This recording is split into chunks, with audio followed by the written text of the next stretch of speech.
에스겔서 쉽지 않은 이제 부분들 계속해서 살펴보고 있습니다.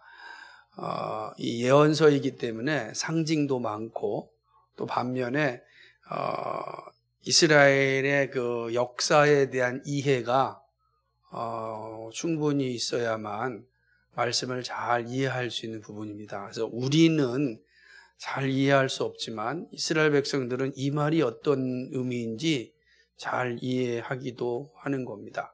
아마 이스라엘 사람들에게 무궁화꽃이 피었습니다 라고 이야기한다면 그게 무슨 말이냐 라고 하겠지만 우리는 그 말을 늘 들었기 때문에 그 말이 무슨 의미인지 어떨 때 쓰여지는지 알고 있듯이 선지서들, 특별히 예언서에서는 이러한 내용들이 종종 나타나기 때문에 그 내용을 잘 살피는 게 말씀을 이해하는데 참 중요합니다.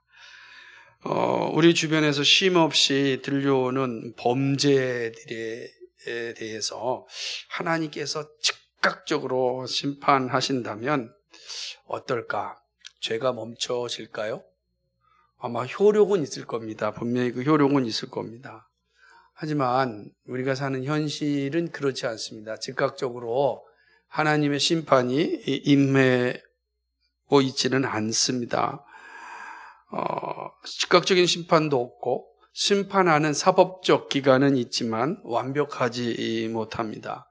그러다 보니까 여전히 죄가 생겨나고 있습니다.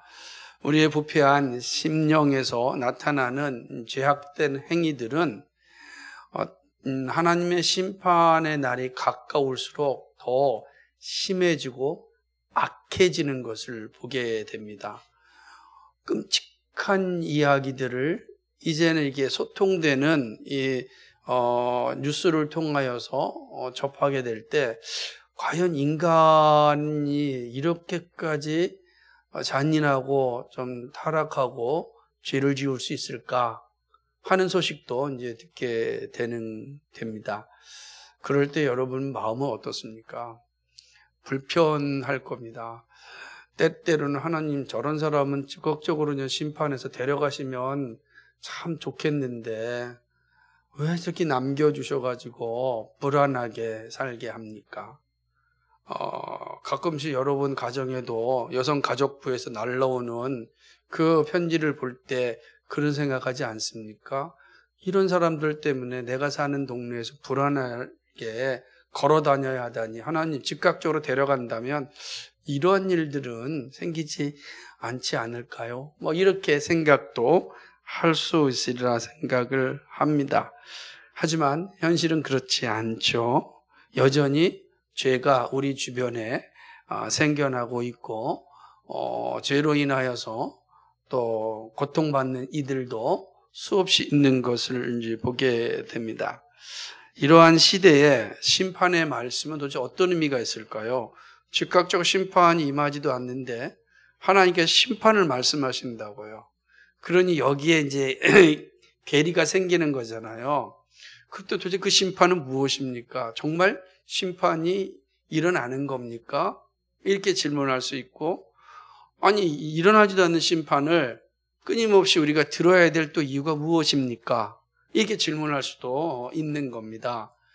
그래서 이 예언의 말씀, 심판의 말씀을 듣는 건 여러 가지 갈등이 존재하는 게 사실입니다.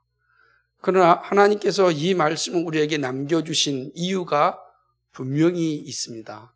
그래서 우리는 그 이유가 무엇인지를 찾아보고 오늘 우리 시대에 무엇을 말씀하시는가를 더 배워야 합니다.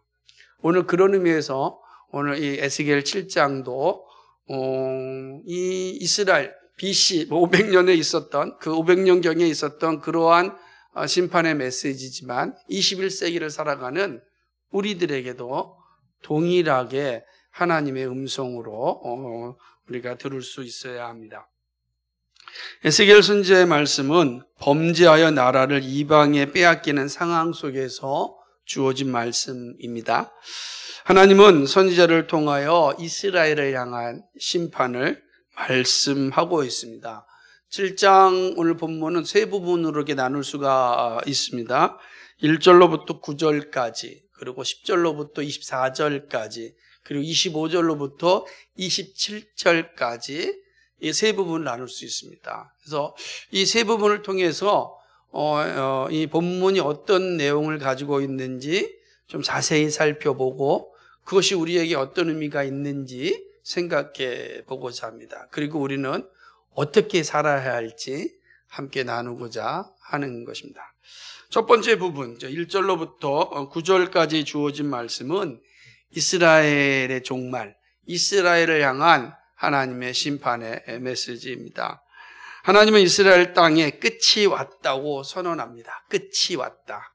종말의 때가 왔다. 망할 때가 왔다. 이렇게 이야기하고 있습니다. 하나님께서 이스라엘이 행한 악한 일에 대하여 심판하시고 가증한 일에 대하여 갚겠다고 선언하십니다. 그러니까 이스라엘에게 재앙이 임한다. 그들이 행한 일에 대하여 내가 기억하고 그들이 행한 것에 대하여 내가 갚겠다. 이렇게 말씀하시는 것입니다. 이스라엘 백성들이 알고 있었던 하나님은 어떤 분이냐면 온유하신 분이었습니다. 긍휼이 많으신 분이었습니다. 꺼져가는 등불도 끄지 아니하시는 분입니다. 그죠? 상한 갈대를 꺾지 아니하십니다. 이런 하나님이셨습니다. 참으로 그 광야라고 하는 생활 속에서 수없이 많이 실수를 하였고 범죄하였지만 하나님은 그때마다 이스라엘 백성들을 용서하셨고 인도하셨고 이끌어 주셨습니다. 정말 긍휼이 풍성하신 하나님이십니다. 그런데 오늘 에스겔 선지자에게 주신 말씀을 보면은 우리가 알고 있었던 하나님이 아니십니다. 왜냐하면 나는 더 이상 긍휼을 베풀지 않겠다고 선언합니다. 나는 더 이상 이스라엘을 아끼지 않겠다고 말씀하고 있습니다. 그러니까 더 이상 난 긍휼을 베풀지 않을 것이고 나는 그들을 아끼지 않을 것이고 그들이 행한 대로 나는 심판할 거다. 이렇게 하나님께서 말씀하시는 거예요. 주체적으로 얘기하는 겁니다. 내가 하겠다. 내가 하겠다. 내가 하겠다. 이렇게 말씀하시는 것입니다. 이스라엘의 종말은 재앙의 날입니다. 이스라엘에 임할 재앙이 임박하였음을 말씀합니다. 이 재앙은 두 번 다시 없을 재앙입니다. 재앙이로다, 비상한 재앙이로다 이렇게 이야기합니다. 재앙이로다, 비상한 재앙이로다 이렇게 말씀하시는 내용이 뭔가 5절이 그렇게 돼 있잖아요. 그 말은 재앙이 반복해서 오고 있다는 것입니다. 한 번 재앙이 왔으면 지나갈 줄 알았는데 또 오는 거예요. 마치 지진이 오잖아요. 그럼 본진이 오면은 그거로 끝날 줄 알았는데 계속해서 여진이 오는 거예요. 그러니 처음에 뻥 터졌던 이 지진보다는 계속해서 오는 여진이 얼마나 사람을 피곤해하게 하고 힘들게 하는지 모릅니다. 이 말씀입니다. 재앙이로다, 비상한 재앙이로다. 하나님께서 재앙을 한 번으로 끝내시는 것이 아니라 끝장날 때까지, 끝날 때까지 내가 심판하시겠다. 이렇게 말씀하시는 것입니다. 이 말은 이전에 그 어떤 재앙과도 비교할 수 없음을 의미합니다. 하나님은 다시 한번 심판의 날은 재앙의 날이고 하나님께서 긍휼을 베풀지 아니하실 것임을 강조합니다. 그렇다고 한다면 하나님께서 이렇게 이스라엘을 향하여서 심판하시는 이유가 무엇인가? 그 내용을 9절 가운데서 4번이나 반복되는 말씀을 통해서 확인할 수가 있습니다. 그것이 3절 그리고 4절 그리고 8절 그리고 9절입니다. 그러니까 3절, 4절, 8절, 9절에 반복적으로 주고 있는 말씀이 있는데 그것은 바로 가증한 일입니다. 여기서 가증하다라고 하는 이 단어는 역겹다, 구역질 난다라고 하는 단어예요. 하나님께서 이스라엘을 볼 때 구역질 나는 행위를 보시고 난 더 이상 긍휼을 베풀지 않겠다 이렇게 말씀하시는 겁니다. 그러면 이스라엘 백성들이 행한 이 구역질 나는 일은 무엇인가? 그것은 바로 우상 숭배를 말하는 겁니다.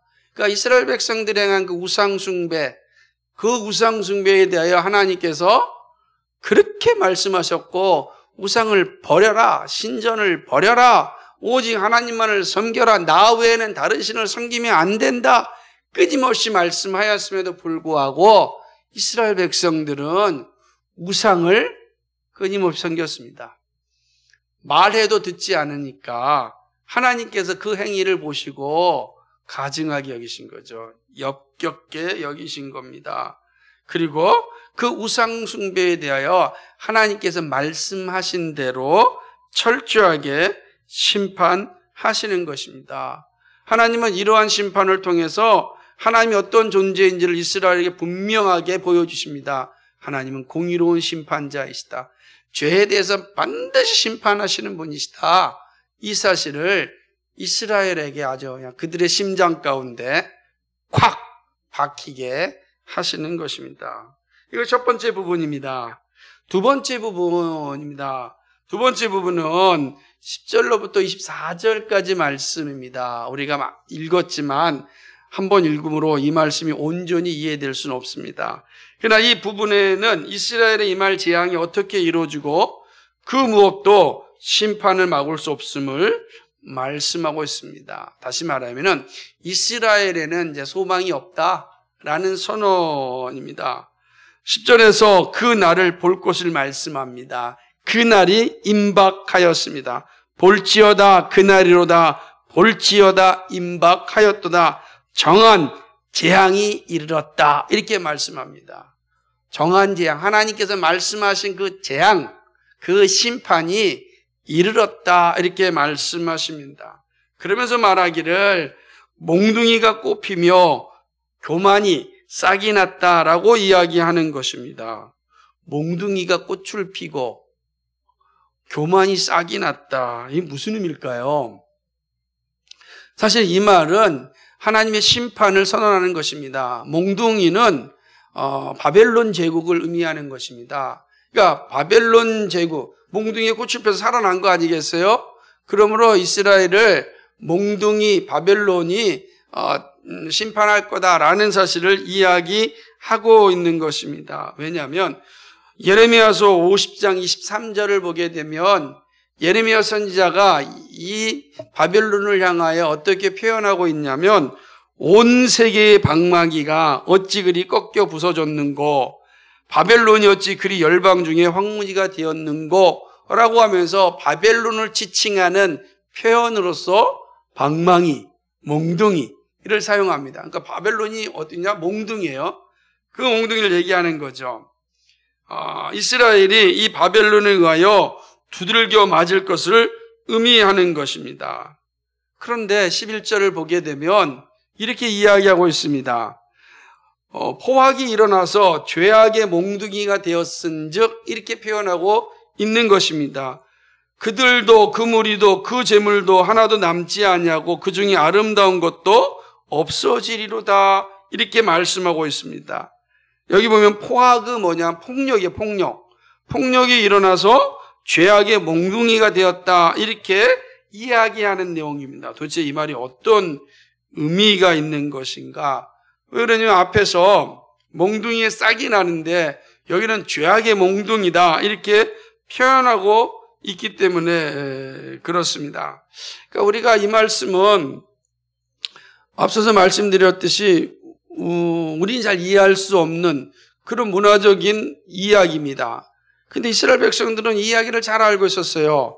왜냐하면 막대기에 싹이 나는 건 어떤 게 생각이 납니까, 여러분? 아론의 싹난 지팡이가 생각이 날 겁니다. 되게 중요한 내용이거든요. 그러니까 이 본문을 이해할 때 이거를 잘 이해하지 못하면 이제 엉뚱한 생각을 하게 되는 겁니다. 그러니까 아론의 싹난 지팡이에 대한 내용은 민수기 16장과 17장에 기록되어 있습니다. 이 내용이 어떤 거냐면 고라의 자손들이 아론의 제사장직에 대하여서 반란을 일으킵니다. 그때 하나님께서 고라의 자손들을 심판하셔서 다 죽이게 합니다. 그리고 모든 지파들의 지팡이를 가져옵니다. 그리고 아론의 지팡이께 모았는데 아론의 지팡이에서만 싹이 난 겁니다. 다시 말하면 다른 지팡이에 싹이 나지 않았어요. 아론의 지팡이에 싹이 났다. 다시 말하면 아론의 계열의 제사장으로서의 권위를 하나님이 세워준 겁니다. 고라는 그 하나님의 권위에 불순종하였고 그러므로 인하여서 하나님께 심판받아 멸망하였습니다. 몽둥이에 싹이 났다라고 하는 의미는 바로 이러한 표현을 함의하고 있는 내용인 것입니다. 민수기서 17장 5절을 보게 되면 이렇게 기록되어 있습니다. 내가 택한 자의 지팡이에는 싹이 나리니 이것으로 이스라엘 자손이 너희를 대하여 원망하는 말을 내 앞에서 그치게 하리라. 더 이상 이제 못하게 되는 거죠. 그런데 여기서 뭐라고 표현하고 있냐면 방망이에서 꽃이 피고 그 다음에 교만에 싹이 났다라고 이야기하고 있는 것이죠. 교만의 싹이라고 하는 게 왜 이 말이 들어졌을까? 그 뒤에 있는 폭력, 죄악의 방망이 같은 의미를 함의하고 있는데 이 단어는 이스라엘 백성들이 하나님이 정하신 방법대로 행하지 아니하고 자신의 방법대로 자신이 가진 그 모습대로 행함을 의미하는 것입니다. 다시 말한다면 하나님께 정해 주신 직분에 합당하게 살아야 되는데 그걸 넘어서서 권력을 행사하는 이스라엘의 지도자들을 향한 그런 메시지인 것입니다. 하나님의 말씀에 순종하지 않고 교만하게 행하는 모습을 교만의 싹이라고 말한 것이죠. 이들의 교만은 11절에서 포악이라는 말로 지적합니다. 포악은 폭력이라고 말씀드렸습니다. 유다의 지도자들이 폭력으로 이스라엘을 다스렸습니다. 이들의 폭력은 죄악의 몽둥이가 된 것입니다. 이 죄악의 몽둥이가 된 거예요. 자, 그들에게 있어서는 하나님의 뜻에 따라서 섬기면서 백성들을 다스려야 되는데 그들은 그들의 권한을 넘어서서 폭력으로 이스라엘 백성들을 다스린 겁니다. 그러니까 그들에게 주어진 권력이 죄악의 몽둥이가 되어버리고 만 것이죠. 그래서 하나님께서 이스라엘 백성들의 그 죄악들을 분명히 지적하고자 그 교만의 싹이라고 얘기하고 죄악의 몽둥이라고 말한 것입니다. 그런데 앞서서 10절에서는 몽둥이에 꽃이 피었다라고 하지 않았습니까? 그러면서 제가 그거는 바벨론의 심판이다를 전제하는 거다라고 말씀드렸어요. 그러면 앞에서는 바벨론의 심판을 얘기하는 거고 뒤에서는 이스라엘의 지도자들의 그 포악과 불순종을 이야기하는 건데 그렇다면 이 어떤 의미를 가지고 있는가? 하나님께서 이 10절과 11절을 통해서 말씀하시고자 하는 게 뭘까? 이 본문을 잘 이해하려면 11절의 말씀을 통하여 10절을 보아야 되는 겁니다. 자, 이렇게 본다면 11절에서 이스라엘 백성들, 다시 말하면 유다의 지도자들이 폭력으로 이스라엘 백성들 다스렸습니다. 그들의 폭력이 죄악의 몽둥이가 돼서 이스라엘 백성을 다스린 거예요. 하나님께서 그들을 향하여서 그들이 저지른 그 포악의 몽둥이 그대로 바벨론에 의하여 너희도 그렇게 몽둥이질 당할 것이다 라는 말씀하는 겁니다. 하나님의 이스라엘 백성들 행한 대로 심판하시겠다라고 하는 게 여기 있는 겁니다. 이들이 백성을 폭력으로 다스렸습니다. 하나님은 그 폭력으로 다스린 그들에게 폭력으로 그 몽둥이, 바벨론의 몽둥이로 그들을 심판하시겠다라고 하는 것이죠. 그러므로 폭력의 몽둥이를 휘두른 이스라엘을 세계의 방망이인 바벨론에 의하여 징벌하신다는 말씀입니다. 이것이 바로 우상숭배와 교만한 이스라엘의 하나님의 심판인 것입니다. 이 메시지를 준 거죠. 그런 이유에 12절부터는 그 메시지를 좀 더 구체적으로 말씀하고 있습니다. 다시 말한다면 우상숭배와 교만한 이스라엘 향한 하나님의 심판 어떻게 이루어질 것인가를 12절로부터 24절까지 말씀해 주고 있습니다. 첫 번째는 상거래가 무의미하게 될 것입니다. 11절과 13절을 보게 되면 사는 자의 기쁨도 파는 자의 근심도 없어집니다. 무슨 말이겠어요? 여러분, 우리가 상거래하는 거, 사고 파는 건 그 사회가 지금 잘 돌아가고 있다는 거 아니겠어요? 근데 사고 파는 게 다 멈춰버렸어요. 멈출 뿐만 아니라 사는 것도 기쁨도 없고 그렇게 되는 거예요. 파는 것도 기쁨도 없는 거예요. 아무것도 없는 상황이 된 겁니다. 언제 이럴까요? 지금 코로나 상황 가운데 어쩌면 그럴지도 모르겠어요. 전쟁이 임하면 어떻게 되겠습니까? 상거래가 무슨 의미가 있겠습니까? 기근이 임하면 사고 파는 게 무슨 의미가 있겠습니까? 다 끊어지고 마는 겁니다. 다 무너지고 마는 거예요. 그러니까 하나님께서 우상 숭배와 교만에 빠진 이들에게 있어서 그들이 모든 관계를 다 끊으신다라고 하는 것입니다. 두 번째는 19절과 20절에 있어서 은과 금이 아무 가치가 없게 하신다라고 말씀하십니다. 은과 금은 가진 자의 상징입니다. 권력의 표시입니다. 돈이면 무엇이든 할 수 있다는 자신감의 표시이죠. 금은 보화. 이것처럼 멋진 말이 어디 있겠습니까? 그래서 금은 보화를 가지면 사람은 교만해집니다. 금은 보화만 있으면 무엇이든 할 수 있다는 자신감이 생기는 거죠. 금은 보화가 생기면 자신감과 함께 뭘 만드냐면 자신의 성을 만듭니다. 자신의 신을 만드는 거예요. 역시 이 금은 보화가 최고야. 이걸 어떻게 해야 될까 해서 이스라엘 백성들은 이 금은 보화를 가지고 우상을 만들었습니다. 우상을 만들고 우상을 섬기는 신전을 만들었습니다. 그리고 그 신이 우리를 지켜줄 것이다 라고 하는 자신감을 가졌습니다. 두 가지가 있는 거죠. 금은 보화가 있으니까 모든 것이 다 할 수 있다라는 자신감, 그리고 금은 보화를 통해 만들어 놓은 그 우상들이 나를 지켜줄 것이라는 그런 자신감, 이런 자신감을 가지고 있었던 것입니다. 근데 하나님께 이렇게 말씀하십니다.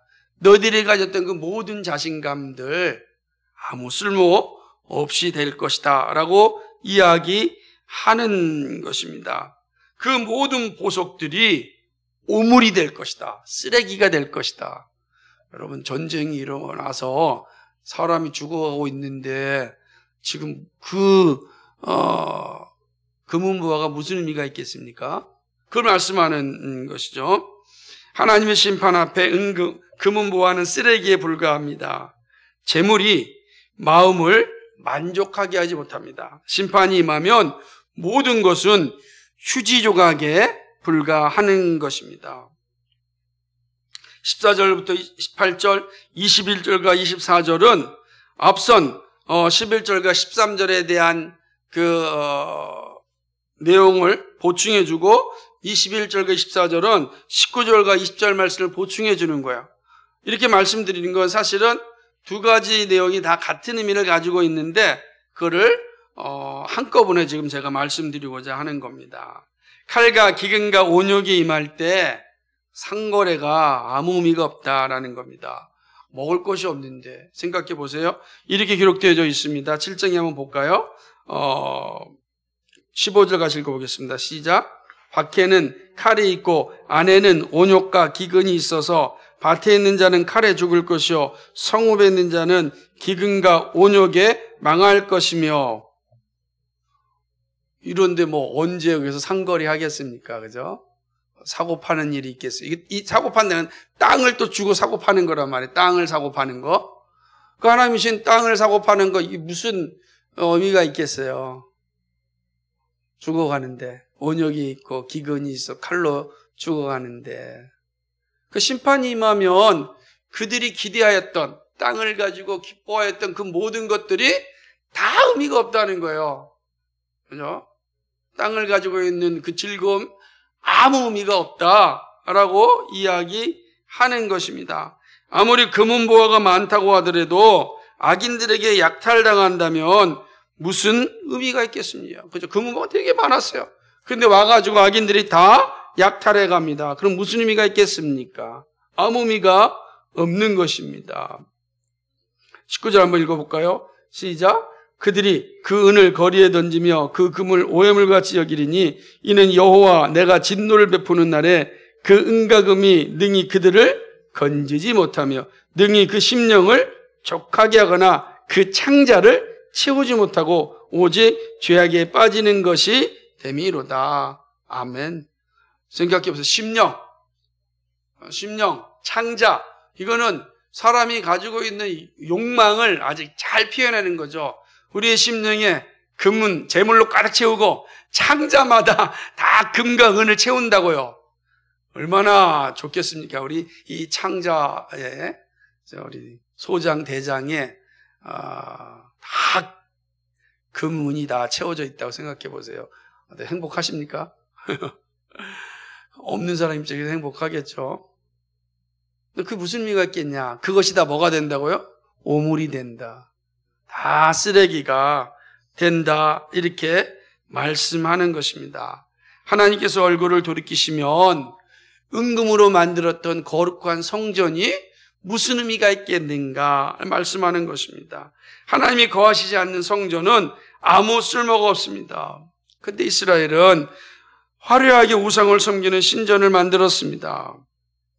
22절과 24절에서 하나님께서 뭐라고 말씀하십니까? 22절 한번 읽어볼까요? 시작. 내가 또 내 얼굴을 그들에게 돌이키니 그들이 내 은밀한 처소를 더럽히고 강포한 자도 거기 들어와서 더럽히리라. 하나님께서 뭐 하시겠다고요? 성전을 더럽히시겠다는 뜻이에요. 아니, 성전은 하나님이 거하시는 것 아니에요? 근데 이 성전이 어떤 성전이에요? 우상을 섬기는 것이에요. 그 하나님께 성소를 더럽히시겠다라고 이야기하는 거죠. 24절에 보니까 내가 그 기악한 이방인으로 이르러 그 집들을 점령하게 하고 악한 자의 교만을 그치게 하리니 그 성소가 더럽힘을 당하리라. 그죠? 성소가 더럽힘을 당하게 되는 거예요. 뿐만 아니라 이렇게 이야기합니다. 23절 같이 읽어볼까요? 시작. 너는 쇠사슬을 만들라. 이는 피 흘리는 죄가 그 땅에 가득하고 강포가 그 성읍에 찼습니다. 왜 쇠사슬을 만들라고 하였을까요? 쇠사슬은 만드는 이유가 하나입니다. 그것은 뭐냐면 죄수들을 강제적으로 이송하기 위하여서 필요한 겁니다. 그게 뭐죠? 하나의 심판이 임하면 그들이 은금을 들였던 사람들, 그죠? 그들이 전부 다 손발이 꽁꽁 쇠사슬이 묶여서 강제로 바벨론으로 이송할 것이다. 이 사실을 말하는 거죠. 그들이 의지하였던 은금, 금은보화가 그들에게 도움이 되지 못합니다. 어떠한 소망도 희망도 주지 못합니다. 그들이 가지고 있었던 땅도 아무런 의미가 없습니다.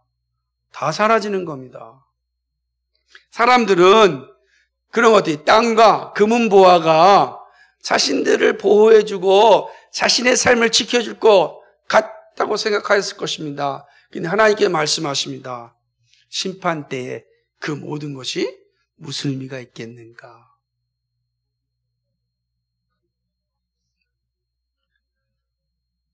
그토록 의지하였던 부와 권력과 우상 숭배가 심판의 날에는 쓰레기에 불과합니다. 이걸 두 번째 내용입니다. 세 번째 부분에서 25절로부터 27절까지는 하나님께서 심판의 날에 침묵하신다는 겁니다. 이처럼 무서운 게 어디 있겠습니까? 종말의 날, 패망의 시간이 올 때 평강을 구하여도 얻지 못할 것입니다. 모든 것이 다 사라졌습니다. 그렇죠? 그들이 기대하였던 금은보화도 그들에게 평강을 주지 못하였습니다. 그러면서 이들이 이제 마지막 누굴 향합니까? 하나님을 향하여서 하나님 평화를 주십시오. 전쟁을 그치게 해주십시오. 이 땅에 평화를 주십시오라고 외쳤는데 하나님이 듣지 않으시는 거예요. 이게 종말이라고요. 이 절망이죠. 어떠한 하나님의 응답도 받지 못합니다. 얼마나 끔찍합니까? 이 사실을 말씀하고 있는 것입니다. 하나님의 침묵은 하나님이 기도를 듣지 않으신 것뿐만 아니라 선지자로부터 말씀을 듣지 못합니다. 선지자로부터 말씀이 와야 되는데 선지자로부터 말씀이 오지 않습니다. 왜? 하나님이 침묵하셨으니 선지자로부터 말씀이 오겠습니까? 제사장으로부터 율법이 사라집니다. 말씀이 없으니 제사장이 율법대로 살지 않습니다. 하나님의 뜻을 알지 못하는 것입니다. 장로에게 지혜를 얻지 못합니다.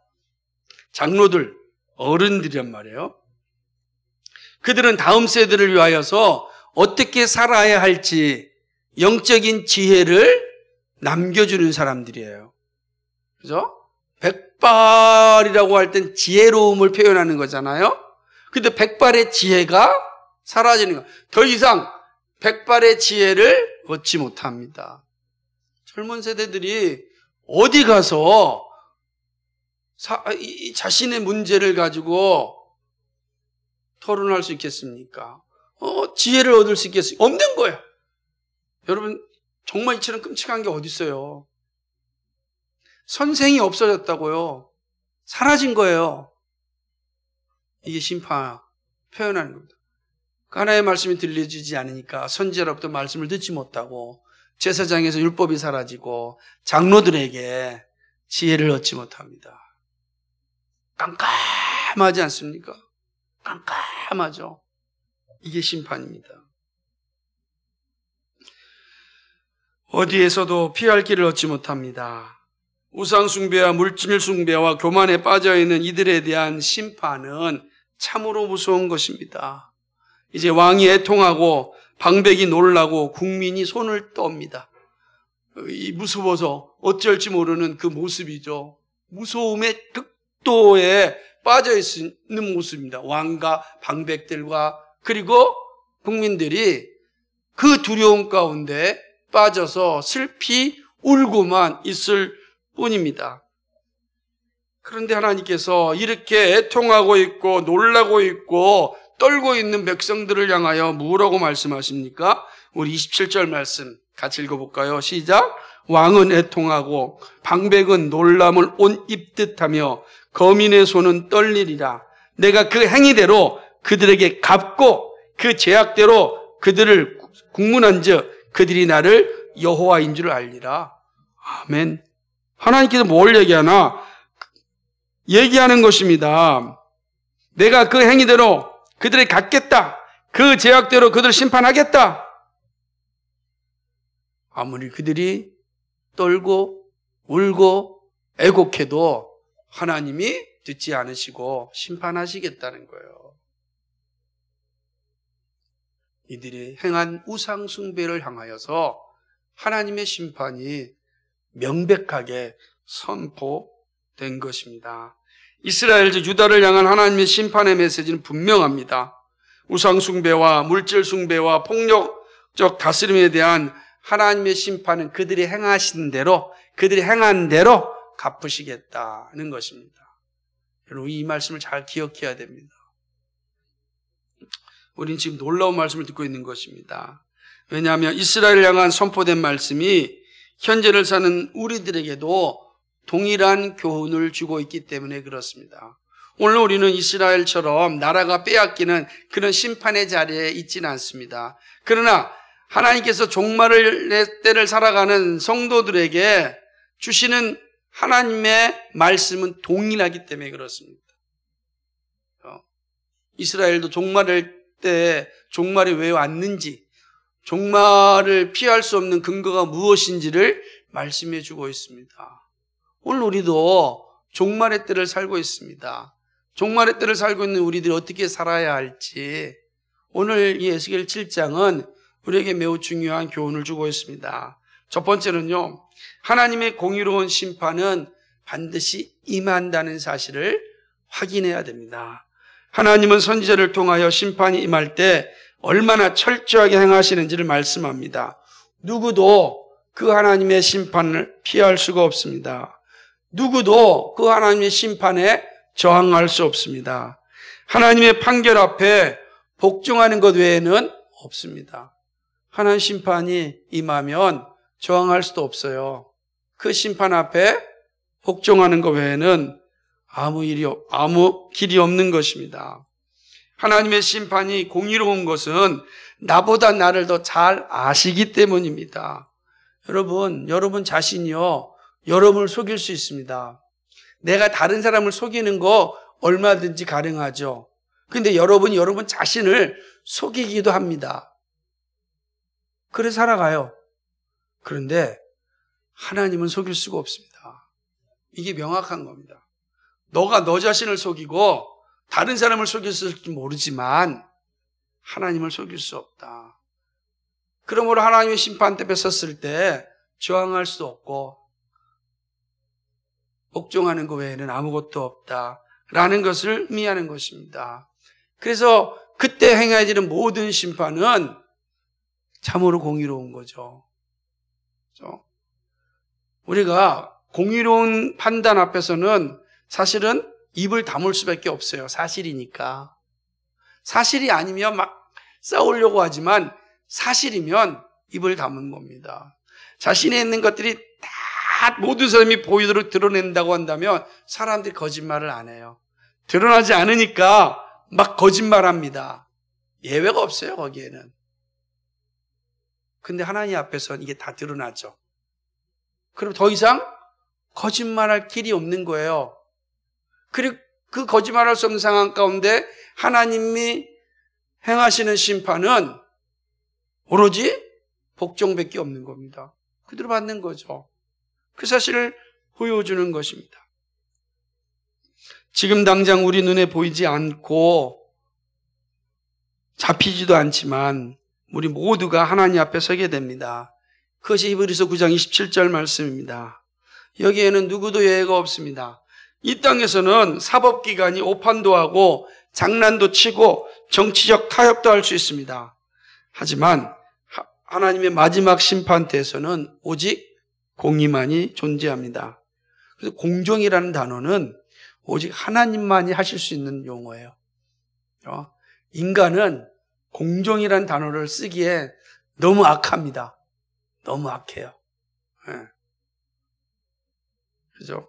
왜냐하면 공정이라는 단어가 쓸 때는 꼭 자기 눈에 있는 들보는 보지 않고 남의 눈에 있는 티끌만 보고 말하기 때문에 그렇습니다. 그 자기 눈에 있는 티끌을 보면 함부로 공정이라는 단어를 쓰기가 참 어렵습니다. 그 정말 공정이라는 단어를 쓰기가 힘든 게 죄악이 많은 이 세상의 모습입니다. 그러나 하나님 앞에서는 공정이 선포됩니다. 공의가 드러납니다. 누구도 저항할 수 없습니다. 하나님의 공의가 바르게 선포되기 때문에 그렇습니다. 그러므로 하나님의 공의로운 심판은 반드시 임한다. 이 사실을 에스겔 선지자를 통해서 오늘 우리에게 말씀해 주고 있는 겁니다. 하나님의 종말의 때 이 심판은 반드시 임한데 그 심판은 공의롭다 라는 사실이죠. 우리는 이 사실을 기억하고 있어야 됩니다. 두 번째는 우리 안에 있는 우상 숭배와 폭력의 제거입니다. 하나님의 심판을 아는 성도의 삶은 우상 숭배와 폭력과의 싸움입니다. 하나님이 가장 역겨워하는 것이 우상 숭배입니다. 우상 숭배가 역겨운 것은 여기서 폭력이 나오기 때문에 그렇습니다. 여러분, 우상 숭배하는 자들을 잘 보시면 자기의 신을 섬기지 아니하면 그 섬기지 않는 다른 이들을 향하여서 폭력을 행사합니다. 그 폭력은 다양하게 존재하게 되는 것입니다. 하나님보다 더 소중하게 여기는 것이 있을수록 폭력은 더 생겨납니다. 그래서 하나님 앞에 죄인 중에 괴수라는 고백을 날마다 하는 사람과 그리고 물질 숭배하는 사람 가운데 여러분 생각이 누가 더 폭력적인 사람이라고 생각하겠습니까? 나는 하나님 앞에 죄인 중에 괴수입니다 라고 하는 사람, 그리고 물질을 숭배하고 물질은 모든 것을 다 할 수 있다라고 생각하는 사람, 그 삶의 모습과 결과는 전혀 다를 겁니다. 그런데 보세요. 문제는 에스겔 시대, 이스라엘 백성들이 살던 시대는 자본주의 사회가 아니었습니다. 그죠? 자본주의 사회가 아니었음에도 불구하고 이런 물질 숭배에 가득하였습니다. 금은보화를 섬기고 금은보화를 가지고서 자신들의 삶을 살아갔습니다. 그러니까 금은보화가 있으면 내 삶은 이제 만족한다라고 생각한 거예요. 하지만 그때는 자본주의 국가가 아니란 말이에요. 그런데 사람들이 금은보화에 미쳐서 그것이 마치 자신의 신으로 섬기며 살았습니다. 그런데 지금 우리는 자본주의 시대를 살고 있습니다. 돈이 최고의 가치가 되었습니다. 자본주의 신은 돈입니다. 이를 통하여 얼마나 많은 이들이 폭력을 행사합니까? 여러분 생각해 보세요. 저는 제일 잔인한 것은 뭐냐면 이런 자본주의에 유통되는 이런 물질을 가지고서 사실은 서로를 협박하고 겁박하는 행위입니다. 예를 들면 이런 거예요. 지금 천연가스가 소련에서 보내지 않는다는 거예요. 유럽으로? 그럼 어떻게 되겠어요? 각자가 다 가지고 있는 겁니다. 이제는 뭐 자본주의에서는 자신들이 가지고 있는 자본, 그거 이제 최고의 무기가 되는 겁니다. 신이 되는 거죠. 엄청나게 많은 것들이 우리가 사는 세상 가운데 있습니다. 이 자본주의에서는 역시 자본이 최고의 신이죠.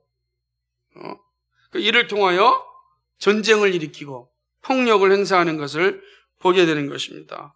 근데 이것이 거대한 내용뿐만 아니라 우리의 이야기도 되지 않습니까? 돈의 유무에 따라서 기분도 달라집니다. 없으면 모르는데 생기면 돈의 노예가 됩니다. 돈만 주면은 몸이 부서져라도 일합니다. 그리고 거기에서 기쁨과 만족을 누립니다. 돈이 없으면 모르던 것을 돈이 있으면 알게 됩니다. 없으면 맛있는 음식을 몰라요. 그냥 집에서 먹는 밥이 제일 좋은 거예요. 근데 돈이 있으면 맛있는 음식을 알게 됩니다. 그러면 비교하게 되죠. 이게 얼마나 무서운지 모릅니다. 거기에 맞들면 헤어나올 수 없는 거예요. 그리고 그거를 더 누리기 위하여 또 자본의 힘에 매달리게 되는 거죠. 그러니까 우리가 자본주의 시대를 산다는 게 얼마나 힘들고 어려운지 모릅니다. 그런데 문제는요, 하나님이 이 돈을 우리에게 주셨다는 사실입니다. 이렇게 무섭고 이렇게 힘든데 이 돈을 우리에게 주셨다고요. 어떻게 설명해야 되겠습니까? 돈처럼 무서운 우상이 없는데 그 돈을 우리에게 하나님이 주셨어요. 돈 자체가 문제가 아니라는 거죠. 돈을 어떻게 관리하느냐가 중요함을 말씀하는 겁니다. 그래서 예수님은 뭐라고 말씀하셨습니까? 재물과 하나님을 겸하여 섬기지 말라는 것입니다. 긴장이 있다는 거예요. 재물에는 항상 재물과 하나님 사이에는 항상 긴장이 있다는 거예요. 이 긴장감을 갖지 아니하면 반드시 하나님을 떠나 물질 숭배로 갈 수밖에 없다는 거예요. 그렇습니다. 우리 안에 누가 자신 있게 나는 물질보다 하나님은 더 섬깁니다라고 자신 있게 말할 수 있는 사람은 얼마나 되겠습니까? 위기의 순간에, 어려운 순간에 물질이 주는 그 힘이 얼마나 강한데 그러지 않습니까? 이게 되게 무서운 겁니다. 그래서 이 두 사이에서 정말 긴장의 끈을 놓치지 말아야 된다라는 거예요. 하나님과 재물을 겸하여 섬기는 순간 우리는 우상 숭배에 빠지게 되고 폭력적인 인간이 될 수밖에 없다라고 하는 것입니다. 문제는 여기에 무너지면 하나님의 심판을 피할 수 없습니다. 그러므로 우리 안에 있는 이 우상, 이 물질 숭배와 폭력을 제거하는 일이 얼마나 막중한 일인지 모릅니다. 이 제거가 사는 길이에요. 이 제거가. 오늘 가증하다 그러잖아요. 하나님께서. 가증한 거다. 하나님, 은금을 하나님이 주셨을 텐데, 근데 은금이 하나님의 자리에 올라가니까 하나님이 가증하다, 역겹다, 이렇게 말씀하거든요.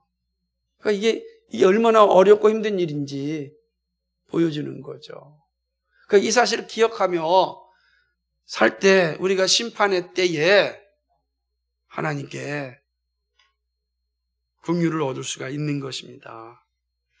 이게 두 번째 내용이죠. 마지막 세 번째는요, 심판의 때를 사는 능력은 은혜를 누리는 일입니다. 자, 우상과 싸우는 일이 쉽지 않습니다. 특별히 물질 숭배와 싸우는 일은 정말 어렵습니다. 우리 시대는 각종 우상이 널려 있습니다. 그래서 종말의 때라고 말하는 거예요. 이 종말의 때, 각종 우상들이 우리 주변에 가득가득 쌓여있는 이 시대에 우리가 살 수 있는 능력은 하나님의 은혜를 누리는 겁니다. 하나님의 은혜를 누리지 않고는 종말의 때에 우상을 숭배하는 자리에서 벗어날 수가 없습니다. 주의 은혜가 없이는 심판의 때를 이겨낼 수가 없습니다. 그래서 정말 주의 은혜가 임해야 되는 거예요. 우리의 능력으로는 이 우상들을 제거하고 싸워낼 수가 없는, 그것이 제거하는 것이 우리가 사는 길인데 그 제거할 수 있는 일이 우리에게는 없다고요. 너무 달콤하기 때문에. 그렇습니다.